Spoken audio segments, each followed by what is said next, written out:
दोस्तों इस वीडियो में हम बात करने वाले हैं एक ऐसे स्टॉक के बारे में जिसमें हमको एक मल्टी बैगर रिटर्न की पोटेंशियल लग रही है नेक्स्ट 3 to 5 ईयर्स में। दोस्तों इसके फर्स्ट पार्ट का मैंने लिंक अपने डिस्क्रिप्शन में और आई बटन में डाल दिया है। फर्स्ट पार्ट में हमने ये स्टॉक के नाम के बारे में जाना था और उसका एक फाइनेंशियल स्नैपशॉट देखा था। इसके अलावा हमने इसको अपने ही यानी खुद के ही पास्ट ट्रैक रिकॉर्ड और हिस्टोरिकल ट्रैक रिकॉर्ड के हिसाब से कंपेयर किया था और जाना था कि ये कंपनी हाईली ग्रोइंग है, लेकिन अपने ही रिकॉर्ड के हिसाब से स्टॉक प्राइस अभी भी अंडर वैल्यूड है। दोस्तों ये पार्ट में हम जानेंगे कि क्या ये कंपनी अपने पीयर्स के सामने भी अंडर वैल्यूड है, क्या इसके पास पीयर्स के सामने यानी पीयर्स के रिस्पेक्ट में कंपैरिजन में कोई कम्पिटिटिव एज है या नहीं, और दूसरा और इम्पॉर्टेंट चीज़ टेक्निकल चार्ट के हिसाब से लॉन्ग टर्म के लिए क्या अभी इसमें कोई इंस्टॉलमेंट या इन्वेस्टमेंट के इंडिकेशन हमको मिल रहे हैं या नहीं। तो दोस्तों बहुत बेहतरीन वीडियो ये रहने वाला है। अगर आपने पार्ट 1 इसका नहीं देखा है तो आप पार्ट 1 देख लीजिए, मैंने डिस्क्रिप्शन में इसका लिंक डाल दिया है और आई बटन में भी उसका लिंक पोस्ट कर दिया है। दोस्तों शुरू करते हैं, और शुरू करने से पहले एज़ यूजुअल मैं आपको रिक्वेस्ट करना चाहूँगा, अगर आप श्योर स्टॉक्स चैनल पर नए हो या अभी तक श्योर स्टॉक्स को सब्सक्राइब नहीं किया है तो जल्दी से सब्सक्राइब कर लीजिए श्योर स्टॉक को दोस्तों, क्योंकि ऐसे ही multi bagger stock, hidden gem के स्टॉक और स्विंग ट्रेडिंग के आइडियाज़ हम श्योर स्टॉक्स पर फ्रिक्वेंटली लाते रहते हैं। दोस्तों नीचे आपको रेड कलर का बटन सब्सक्राइब का दिखेगा, 3 सेकंड से ज़्यादा का टाइम प्रेस करने में नहीं जाएगा। उसके बाजू में रहे बेल आइकॉन के नोटिफिकेशन को भी प्रेस कर दीजिए। इससे हम जब भी रियल टाइम में कोई भी कम्युनिटी पोस्ट या इंसाइटफुल प्रॉफिटेबल वीडियोस का एनालिसिस डालते रहेंगे तो आपको फ्री ऑफ कॉस्ट इसका नोटिफिकेशन आता रहेगा। तो दोस्तों अभी शुरू करते हैं।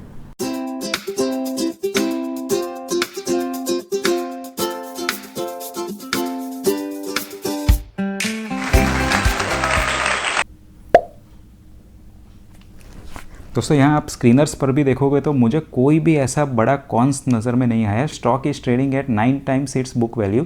तो मैंने जैसे आपको पहले बताया था दोस्तों, ये हमारे लिए कोई ज़्यादा मायने नहीं रखता है। स्क्रीनर का तो ये कोई एल्गोरिदम होगा, इसलिए सभी स्टॉक में जो पैरामीटर स्टैंडर्ड वो चेक करते हैं वो इधर प्रोज एंड कॉन्स में लिखते हैं। तो ये कोई बड़ा कॉन नहीं है। इनफैक्ट आप प्रोज देखोगे तो प्रोज और प्रोज ही नज़र आएंगे। इसका डेट रिड्यूस हुआ है दोस्तों, ये बहुत ही अच्छी बात है। जब आप एक्सपांड कर रहे हो और अपने रिजर्व से एक्सपांड कर रहे हो और डेट भी कम कर रहे हो तो बहुत ही अच्छी बात है दोस्तों। रिलायंस इंडस्ट्रीज जैसी बड़ी कंपनीज भी 3-3, 4-4 लाख करोड़ का डेट ले रही थी जब उनको एक्सपांड करना था। ये कंपनी ऐसी है कि एक्सपांड कर रही है और डेट कम कर रही है, यानी कितना साउंड रिजर्व है इनके पास। दोस्तों company is almost debt free, zero debt company है। मैंने आगे बताया आपको, it has given you 34% CAGR, यानी ऑलमोस्ट 2.5 साल में इसका प्रॉफिट डबल हो जाता है।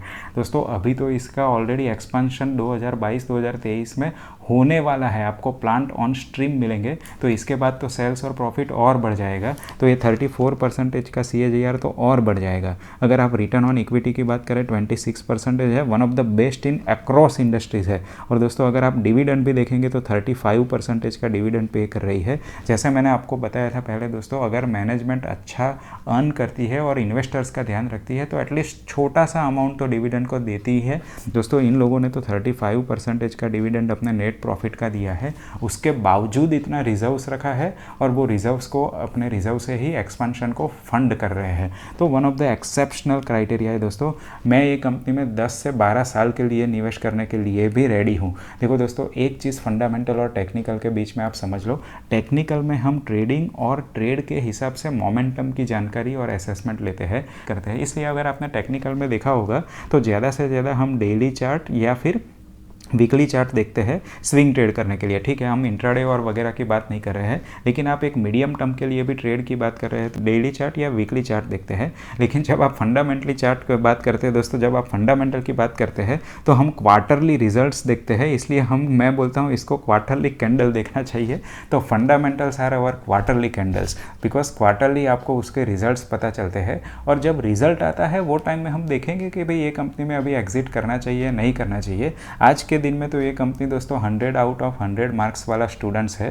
तो अगर आपको IIT IIM जैसे स्टॉक चाहिए दोस्तों तो ऐसे ही स्टूडेंट को लेना पड़ेगा जो one of the first in their school, one of the first in their boards available है। आई होप दोस्तों I can convey my message. Now हम यहाँ एक पीयर्स के कंपेरिजन की बात कर रहे देते हैं। दोस्तों अगर आप देखेंगे तो सबसे बड़ा जो यहाँ कॉम्पिटिटिव एज ये सभी पीयर्स के आप कंपैरिजन करेंगे तो मुझे क्वालिटेटिवली नज़र आ रहा है। जो मैंने पहले बताया था यही कंपनी है जिसका प्रोडक्ट पोर्टफोलियो इतना वाइड है, यानी फर्नीचर में है, पैकेजिंग में है और पाइप में है। बाकी कंपनीज आप देखेंगे तो ज़्यादातर वो पाइप या प्लम्बिंग में है, या फिर नीलकमल जैसी कंपनी जो ओनली फर्नीचर में है, या और कोई कंपनी जो एक या दो या ऐसे सेगमेंट में, प्रोडक्ट के सेगमेंट में रहेगी। लेकिन ये एक ही कंपनी है जो फुल्ली डाइवर्सिफाइड है दोस्तों। अगर आप एस्ट्रल की बात करेंगे तो ये पाइपलाइन और प्लम्बिंग में ज़्यादा है। अगर आप ये प्रिंस पाइप्स की बात करेंगे जिसका आईपीओ करीब 1.5 साल पहले आया था और ऑलरेडी 7 टाइम्स बढ़ चुका है ये स्टॉक दोस्तों। काफ़ी लोग इसके साथ ये कंपेयर करते हैं और बोलते हैं कि सुप्रीम इंडस्ट्रीज प्रिंस पाइप से अंडर परफॉर्मर है। दोस्तों मैं आपको बताना चाहता हूँ कि कोई भी पैरामीटर आप देख लो, देखो जो प्रिंस पाइप है उसका मार्केट कैप आप यहाँ देख लो 8,000 करोड़ का है, एंड अगर आप सुप्रीम इंडस्ट्रीज़ का देखेंगे तो 28,000, यानी 3.5 गुना ये कंपनी है मार्केट कैप के हिसाब से भी। और अगर आप सेल्स की बात करोगे तो भी दोस्तों उसके बावजूद इसका जो आप देखेंगे ROCE return on capital employed 41% है, यानी जो भी कैपिटल है उस पर यह 41% आपको रिटर्न दे रही है और प्रिंस पाइप आपको 29% रिटर्न दे रही है। तो जब ये प्रिंस पाइप 150 रुपया थी तब तो ठीक था, अभी 750 रुपया है। तो दोस्तों मेरे हिसाब से इससे कई गुना ज़्यादा सुप्रीम इंडस्ट्रीज़ फाइनेंशियली बेटर है। दोस्तों एक बड़ी कंपनी को ग्रो करना बहुत मुश्किल होता है और 80 साल के बाद तो बहुत मुश्किल होता है, बहुत रिजिड सिस्टम हो जाती है। लेकिन ये कंपनी में हमने ऐसा नहीं देखा है दोस्तों। 80 साल की हो गई और ये प्रिंस पाइप जैसी कंपनी से 3 गुना हो गई, उसके बाद उससे ज़्यादा रेट पर ग्रोथ कर रही है। मैं यहाँ ऐसा नहीं बोल रहा हूँ दोस्तों कि प्रिंस पाइप में कोई खराबी है, ये कंपनी बहुत ही अच्छी है। उसके जो नेक्स्ट जनरेशन के बिजनेसमैन है मेरे हिसाब से बहुत अच्छा विज़न है और फ्यूचर में ग्रो भी करेंगे। लेकिन मुझे जब आज के दिन में IIT और IIM के बंदे चाहिए तो मैं आज के दिन में जो हो रहे बेस्ट परफॉर्मिंग कैंडिडेट है उसको ही लूँगा ना दोस्तों। तो बात यहाँ आके अटकती है, मुझे मेरा पैसा आज डालना है तो मैं कहाँ डालूंगा, तो आज जो पहले नंबर पर आता है उस पर डालूंगा। तो दोस्तों ये मेरा थॉट प्रोसेस है, हो सकता है आप इससे एग्री करें ना करें, लेकिन ये एक तरीका है सो दैट आपको एक अलग एंगल मिले जैसे मैं सोचता हूँ और इन्वेस्ट करता हूँ। दोस्तों मैं एक डिस्क्लोजर दे दूँ, ये कंपनी में मैं इन्वेस्ट करने वाला हूँ और उसके बाद इसको लंबे समय के लिए होल्ड करने वाला हूँ।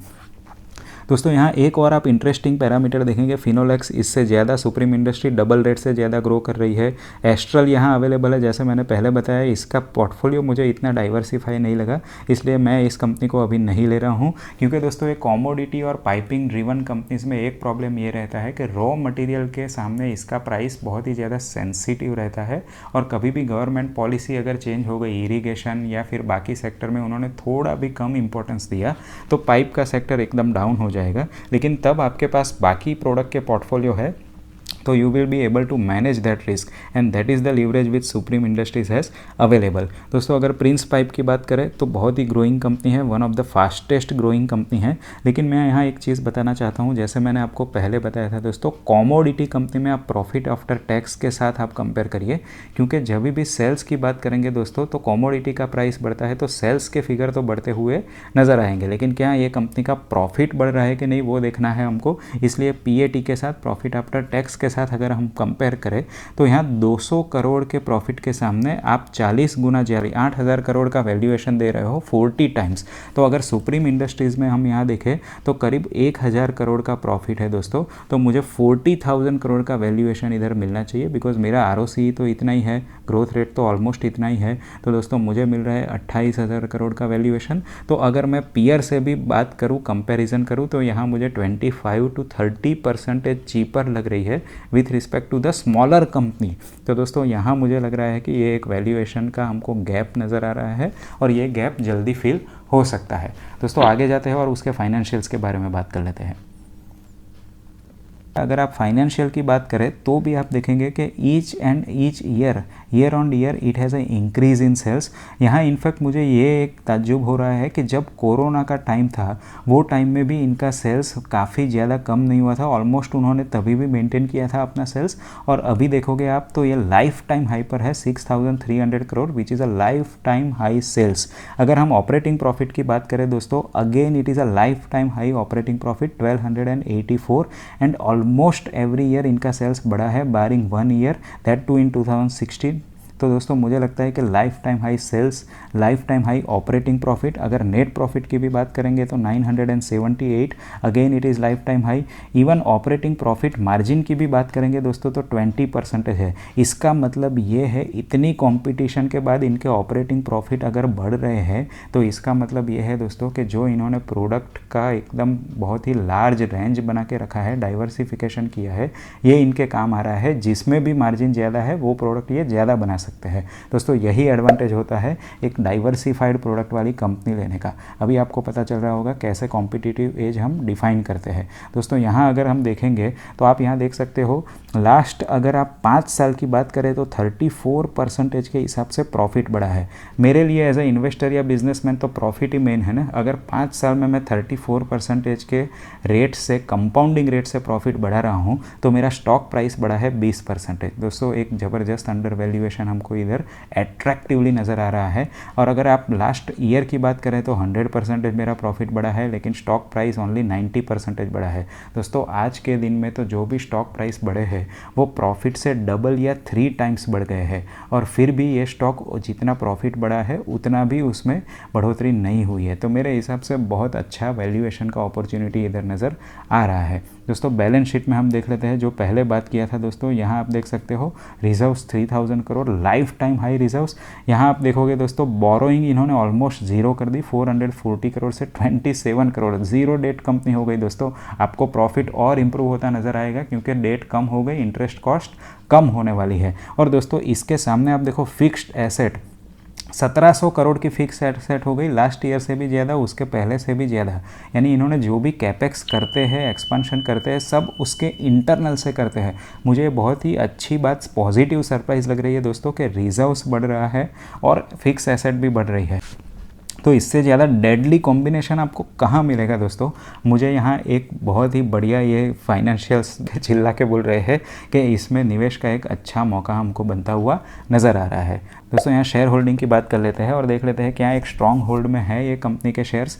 यहाँ आप देखेंगे दोस्तों ऑलमोस्ट इक्वल रहा है, 49% के करीब प्रमोटर्स का होल्डिंग मेरे हिसाब से हेल्दी है। 40% एंड अबो को मैं प्रमोटर होल्डिंग में हेल्दी ही गिनता हूँ। दोस्तों आप आज के दिन में 80-90% का एक्सपेक्टेशन नहीं कर सकते हैं प्रमोटर होल्डिंग में। सेबी ने 75% की मैक्सिमम सीलिंग लगाई है दोस्तों, कम नहीं मैक्सिमम सीलिंग लगाई है। आप FIIs की बात करें तो 9% ऑलमोस्ट कॉन्स्टेंट रहा है।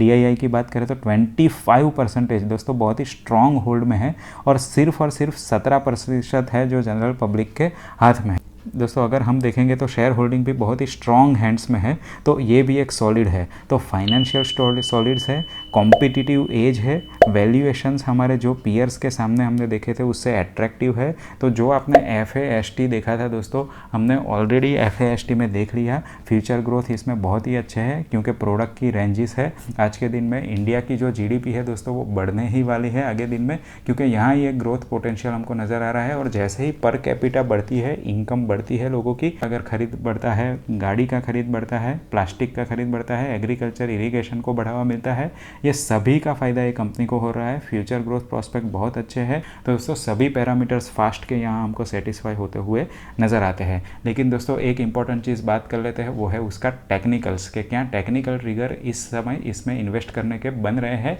या नहीं बन रहे हैं, देख लेते हैं।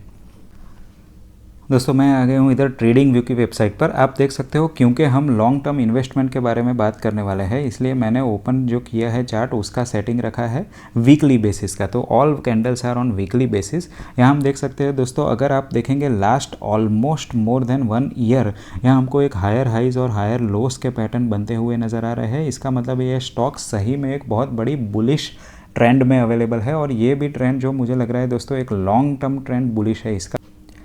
अगर आप दोस्तों RSI देखेंगे तो काफ़ी लंबे समय से ये एक अच्छे RSI पर ओवर बॉट रीजन में है। उसका मतलब यह है दोस्तों कि इसकी डिमांड इतनी ज़्यादा है कि ये बाइंग इतनी सस्टेन हो रही है। तो मेरे हिसाब से तो ये बहुत ही बड़ी एक बुलिश इंडिकेशन हमको इधर नज़र आ रही है। दोस्तों अगर मैं रिलेटिव स्ट्रेंथ की बात करूँ, क्या है, मैंने पहले के वीडियो में बताया है कि कितना स्टॉक एक निफ्टी के कंपेयर में आउट परफॉर्म कर रहा है।